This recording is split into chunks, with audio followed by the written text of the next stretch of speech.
Sagal gara biyyaatti galuufi koreen simannaa fi konsertii guddicha Franqalloo gaazexeessitootaaf ibsa kennee jira.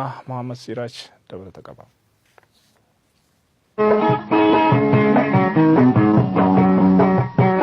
Baandiin Franqalloo baandii afaan Oromoo yeroo jalqabaatiif waggaa 50 dura hundeeffame.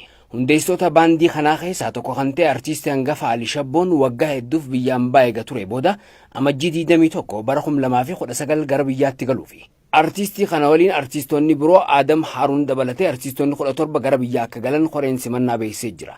Gaazexeessaa, koomeediyaanaa fi barreessaa Jaafar Aliitiis jila kana waliin akka dhufu koreen kun himee jira. Miseensonni baandii Franqalloo Urjii Bakkalchaatii fi kanneen biroo amajjii 21 guyyaa sa'a 6 dirree xayyaaraa idil addunyaa booleetti akka simataman koreen kun himee jira. Artistoota kana simachuun uummata Oromoo simachuu jechuudha karaa kaanii. Jijjiirama amma jiru kana simachuu jechuudha. Qabsoo uummata Oromoo kana simachuu jechuudha. Kanaaf kallattii saniin uummanni Oromoo hundi qophii taasifamaa jiru kana keessatti hangafoota isaaniitiif simannaan taasifamuudha qaba. Gaafa amajjii 13 simannaan isaanii eerpoortiitti ni taasifama.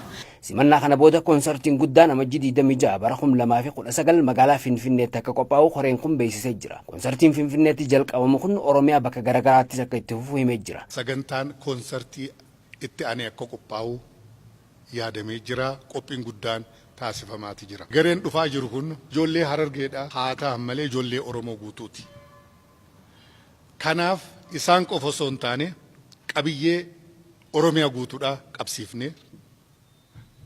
Hayyoota artiistoota beekamoo har'aan tana Oromiyaan guddifachaa jirtu kabiyya keessaa kanaan walitti maknee aartii sagantaa konsertii guddaa gaggeessuudhaaf deemna. Simannaa kana milkeessuuf namni hundi tumsa akka godhu koreen kun dhaamee jira. Artiistoonni simataman Awustiraaliyaa, biyyoota Awurooppaa, Kanadaa fi biyyoota biroorraa akka dhufan